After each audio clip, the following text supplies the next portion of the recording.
Hello and welcome back to TwoSun Tuesday. I am taking a look here at one that's quite new, which generally I do wait a little while before doing a full review on one of these, but this has been jumping in my pocket quite a bit recently, so I've got quite a lot of cutting experience with it, carrying experience, and all of that sort of stuff, and I really wanted to talk about it. So, we'll talk about the blade here in a minute, but first off, we're going to talk about the handles here. And we can see up top here, we got some nice micro milling going on the titanium scales that we got. Or, I don't know, titanium subframe, I suppose you would call that, because it has an inlay. This inlay is red G10. They've come out with another knife right around the same time that has that. And I actually don't mind that combination all that much. Here's another example of an absolutely fantastic TwoSun. That's titanium with some G10 on there. Not exactly my favorite color of G10 on this one in particular, being the orange, but man, the ergonomics on this particular knife. This is the 273. Fantastic. So I do appreciate kind of seeing that there. We don't have peel ply kind of texture going on here, so it's just nice. Feels like that mostly sanded, but it still has a little bit of texture on there. The texture feels quite nice against the micro milling on the titanium. The titanium on this one here, we can see it's a darker gray. They do actually have a coating of some sort on here, most likely PVD of some sort. But you know, hey, what are you gonna do? And that also holds true for the pocket clip on here, which works out pretty well. But this one, at least on mine, is really stiff at the moment. So it makes it a little difficult to get in and out of the pocket. But, you know, with me wearing a belt with any of my Carhartt pants or any of that sort of stuff, I got no problems whatsoever. This thing is really easy to deal with. And we have this thumb stud / lug / pill, whatever the hell you want to call that. It is also titanium with that same kind of coating on there. So if you did want to anodize these some other colors or something like that, you would probably need to spend a couple of minutes going over them with a Scotch-Brite pad or something like that to basically try to remove the coating that's on there, as well as, of course, that very, very top oxide layer. But hey, that's only if you're looking to modify the knife. The thumb thing here actually works out quite well. I find it really comfortable, of course, using the pocket clip as kind of an anchor to be able to get to the bottom of that to fire it out. And here we are, 3 minutes in, and we can finally look at the diamond knife. Sorry about that, but okay. So we have a Hawkbill blade going on here. And that makes it kind of difficult to sharpen / reprofile if you're using a fixed angle sharpener like the KME or the Worksharp Precision Edge or the TS Prof or, you know, any of those kind of things. Especially if you have some wider stones, because you really can't get into that curve. So in this one in particular, I don't quite have the crazy mirror polish that I might get on some of the other ones using some lapping films. That's okay. I have basically reprofiled and sharpened this on my my standard Worksharp Ken Onion sort of belt grinder dude with the belt grinding attachment up to their I think the 12,000 grit little belts there, and then you know just take it to the corner of a strop or whatever. But yeah, this thing gets wicked sharp. So that's really, really great to see. We got a nice swedge here, takes down a little bit of the weight and makes that tip really, really, well, I guess the word I'm going to use is penetrative, even though I didn't really want to use something that suggestive. But hey, what are you going to do?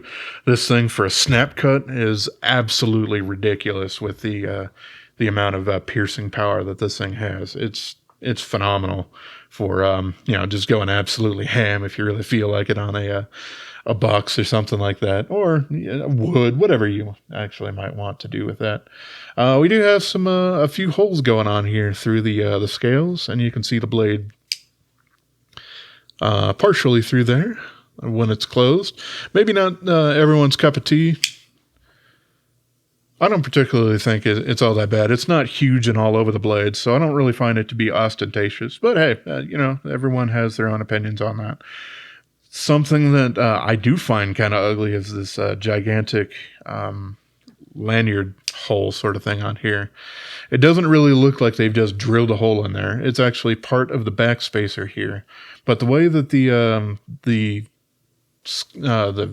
titanium frame kind of curves back on those guys might make that a little bit more difficult once you pull it out, and it's basically going to force itself to point up. It's going to be quite difficult for it to stay down there unless you have it fairly loose there, which really isn't going to do that any favors.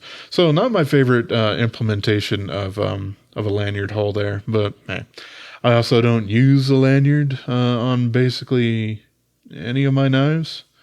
So I guess your mileage may vary on that, whether or not that's actually a functional thing or just kind of an aesthetics thing. But yeah, this thing also has quite crazy drop shut action. We also got that flipper tab there. Let's see. We do have a detent ramp that basically does start very, very early, but it also has that detent ramp. And what I talked about last week is if something is really, really early, generally that can be kind of a detriment, and it can kind of be that way here where you can see it's coming back a little bit. So you do need to bring that a little bit farther forward. I usually try not to let something bounce off of my thumbnail. The last thing I need is any more damage to my fingernails because they've just been weak as hell for the last 20 years. So anything I can do that can prevent any impacts or something like that, the better. I'm still going to always mess them up, catching it on a stupid groove of plastic on a mailbox or something like that. There's always something that's going to happen, but the less trauma I can actually cause to my thumbs, the better. So I tend to avoid making a full contact. And on this one, it's maybe just a little bit more difficult. You can also go a little bit further down on the lock bar for it. The flipper tab here, I like it quite a bit. It does curve back, but it curves out enough that I don't find it to be really digging into my finger. You can see there's still a gap there, and that's when it's when I'm really, really choked up. You can have it back here, and that's nice. We have some nice sharp crenellations, so they work really well as jimping. But I do like to choke up right behind there because this nice dip and the crenellations are great, and that actually makes it feel a little bit thicker in the hand because you have a little bit more of the titanium meat in your paws there. And that really makes it feel secure and like you have just an immense amount of force you can put down on that tip. So I really, really do like that as well. Quite nice in the reverse grip, which is absolutely fantastic if you want to loop some cord or rope or anything like that around there. That's an ideal situation for it as well. Pinch grip I find to be quite nice and comfortable. And of course you can do that hammer grip if you just want to get some nice gorilla strength on kind of the back half of the blade there. That works out quite well. It's still quite comfortable. We don't have all that much lock bar access. We do have the scallops on both sides. I generally don't have any trouble with that. It's not overly difficult to get that open. I haven't tried it in super, super heavy gloves yet, but I generally don't even wear anything much more intense than, I don't know, probably like a work glove. This is just a mechanic's work glove, but sure, I can go ahead and give it a shot. Why not? It's sitting here. Yeah, super easy. Yeah, no problem with that. So yeah, not something that I particularly find to be a negative, but, of course, people have different preferences there. I wouldn't have minded having just a little bit more taken out here, but I also do like that nice curve going on there. So, I don't know. 6 in one hand, half dozen in the other. It still ends up working out, and it doesn't bother me all that much. The plunge grind here isn't exactly the absolute best. It's very, very gradual and stops just before the edge actually starts there. Sharpening this on a belt system, generally nowhere near as difficult to miss any of that than it would be on a fixed angle system, which is why I don't really have a smile going on here.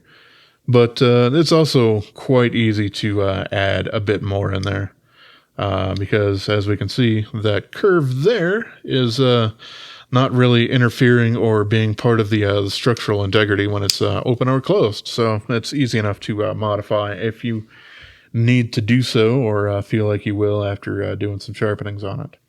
This is, of course, D2 steel. Yeah, it is a TwoSun in 2022, and that's basically all they produce unless it's M390, which, hey, they might do. It just depends on how popular the design is. These thumb studs here, they are titanium. I did mention that earlier. And they might not look like it, but they do have just a little tiny bit of a curve or a radius to them, so you can't swap them to be the other way. Not that that would really be much of a trouble. They're just not absolutely straight. So if you're putting it back and one of them's not fitting, hey, that just swap them around. Yeah, I really appreciate this thing. These thumb, I don't know, I'm going to call them pills, like I did earlier.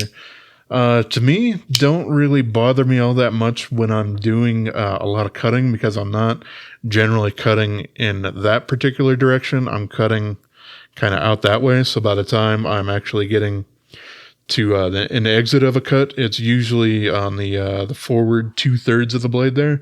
So they're not really that much in the way. However, you got that one screw there, and you can pull them off, and that doesn't hurt a darn thing. So, you can do that either way. These guys are inset into the blade as well. So, yeah, they are absolutely rock solid and not going to get wiggly on you or anything like that. So, I think that's about all I have here for kind of my initial thoughts. I, like last week, haven't really written down any of the measurements on this, so I will go ahead and do them here. It'll take a little bit longer, but go ahead and zero that out at 0. And yeah, it's basically 3.8. Of course, this thing is really sensitive, and I generally don't like to clamp it down to the correct force and then yank up, because that's a really easy way to scratch blades and stuff like that. But it is basically 3.8 millimeters. Going on for the blade stock thickness. That's fairly similar to most other TwoSuns.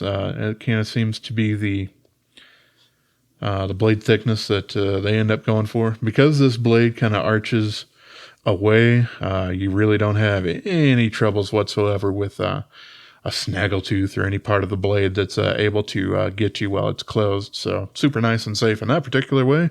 But that being said, Wong usually is pretty conscientious when it comes to making a knife have some blade stuff that'll come out the backside of it a little bit. Night Morning's a little bit more egregious in that practice, unfortunately. Let's see, as far as blade length goes, sure. This is not going to be an exact science with a recurve of this particular nature, but just a little over 3.5 inches or 89 point, about 4 millimeters going on there. Let's see, and the handle thickness, it's not super slim, being basically, 0.56 to 5.7. Or, about 14.4 millimeters overall for that guy. So it's not a super, super thick one, but it is just a little bit thicker than the PM2, the Spyderco PM2. Sorry, I should probably actually mention the company that makes that knife.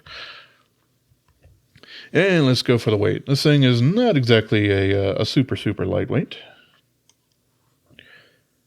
5.33 ounces, or 151 grams. So yeah, not super light, but of course, I mean, we are talking about a recurve, but this still is a quite tall blade of 3.8 millimeter blade stock. So I mean, that also does contribute a lot to the drop shutting nature of it. So yeah, I suppose that works out. The geometry also really does seem to work out all right. This is basically kind of a high saber grind thing for the most part. But yeah, it still ends up being really, really nice. It's thin behind the edge. It's obviously just a touch thicker now than when it came out of the box because I reprofiled it to 17 degrees. It was probably closer to 21 or something like that out of the box. But alrighty, so we have done that. How about if we do some blade size comparisons? So there we are with the PM2. A little bit longer in the handle, but fairly similar, I suppose, as far as blade length and all that sort of stuff goes. Maddox 2XL, definitely larger, and kind of both sides of the equation there. All right, where are my Benchmades? Well, I will continue to look for them, but in the meantime here, how about if we take a look at it next to the Ontario Rat?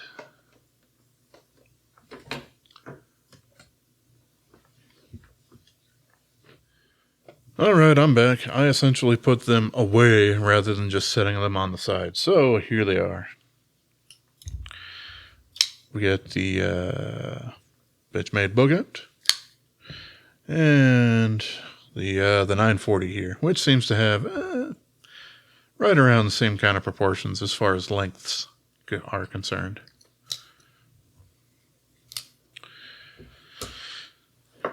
So, I don't know. Sure, why not? I'll also pull out the Spyderco Endura. That's a little bit larger in both dimensions there. But hey, if you're familiar with that, then there we go.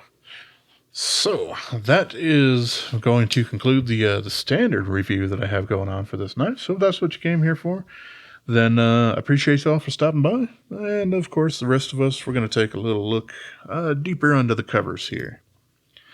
So, the pocket clip on this one in particular is not a pin that goes through there, probably because the tip of this thing would end up nicking that. So, they wanted to kind of change that up a little bit. So, this screws directly into the titanium on this one in particular. Not something that's super egregious, in my opinion here. Works out all right, and it's basically the same way if a company mounts a pocket clip from the inside. Same kind of thing happens here. But we still do have two of those Chicago screw posty kind of things. And here both of those are. One on each side of the lanyard hole. And the pivot screw. I have put some Loctite on there myself. It looks like maybe just a little extra was there. Oh well. Then, yep, my little slap down on the mat seems to always work out quite well when taking a knife apart, or at least a liner and frame lock. But yeah, we have a little bit of a pocket kind of going on up here around those little speed holes or whatever you want to end up calling them there. The G10 scales aren't glued in, so you can pull them out and, dye them if you want to, or any of that sort of stuff. It'd be pretty difficult to dye this almost anything other than really, really dark blue or black, because that red is fairly intense, but hey, what are you going to do? We got just the standard little guy here. And we do have a not an internal stop pin to the blade, but it is here on the handle. And it's not probably the absolute thickest one I've seen TwoSun use. They've done some that are a little bit thicker on some of their button locks, but generally they have a little bit more force because you can use that centripetal action to kind of really go crazy and ham with it. This is something that is a fairly new thing, and I think I mentioned it in last week's video, but depending on if you watch these weekly or if you just landed on this one, you might not be all that aware of it. But they have changed which side of the scales that the D shape appears on. Now it appears on the show side, which is fantastic as far as I'm concerned for doing maintenance, because you put it in there and yeah, you have the D shape there, but at that point, when you're putting on the top scale here, you don't have to worry about trying to align that because, well, for one, this isn't the side that has that D shape available to it. And yeah, it's already locked in and done, so you don't have to do much fiddling with it. Really, really makes it easy for putting these things back together.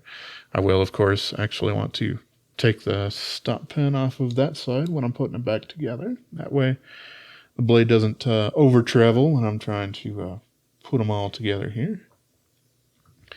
There's, yeah, just the other bearing race right there. And yeah, I already have that on the way. Makes that super easy to just slap that on top. And then I always like to disengage the lock bar just to make sure that everything is sitting nice and correct the way that I want it to. Here's wrist cam while I go ahead and put the pivot screw back in there. Then I can close that guy up. You can see that the pocket clip screw on here is a little bit longer than the ones used on the Chicago screws. So I suppose in this particular case, pay mind to that if you're trying to put them in here. The smaller ones will go in. I do think they have the same thread pitch. They do indeed. But, it's not going to get all the way through the clip, and it'll, make it probably into the G10, but not into the titanium. So it's not going to actually work. But hey, y'all are smart. I believe in you, and that shouldn't really be a trouble that someone would really run into, but something that I'm going to waste the time to say while I'm putting this thing back together. All right, and then get this guy back and nice and tightened down. Yep, we are nice and secure here. And really difficult to see because it's way in there, but yeah, we got a nice centering going on. But yeah, this thing is another one of those Hawkbill blades that has really, really surprised me and has jumped into my pocket a little bit more frequently than I thought it would. I still don't think that a Hawkbill blade is quite as useful as a standard drop point or a clip point or any of that sort of stuff. There are a little bit of limitations for what you can do. But yeah, this thing really, really is another fantastic design from Wong. Really do kind of hope that possibly in the future they do a more fancified version of it. Just a little bit better steel, and then maybe a different inlay material or something like that. Carbon fiber, of course, is always going to be the most popular option, I think, and something that they do well. But I also wouldn't mind seeing, I don't know, like their multicolor kind of coralized kind of G10 might be a little bit nicer of a sort of thing there. Because of the way that this pocket clip is designed, and with it seeing basically it's got stuff on either side, I wouldn't really want it to use micarta. So there is that thing in particular, unless, they did a little bit more modification and made it a little bit thicker and put a pin on either side of there to give it a second anchor point. But all right, well, that's going to be it for everything that I wanted to talk about this this rather new TwoSun here, the TS355. If you are looking for a Hawkbill blade that's quite nice and comfortable in the hand and not on the smaller side, it's really hard to end up finding one, at least as far as my preferences go. It's really hard to find one that's going to do a better job than this guy here. You can definitely find them in better steels, though. So, yeah, I'm just going to throw that out there. Come on, TwoSun, give us something other than D2. Alrighty. Well, as always, I appreciate y'all for watching. And have yourself a wonderful rest of your day, yo.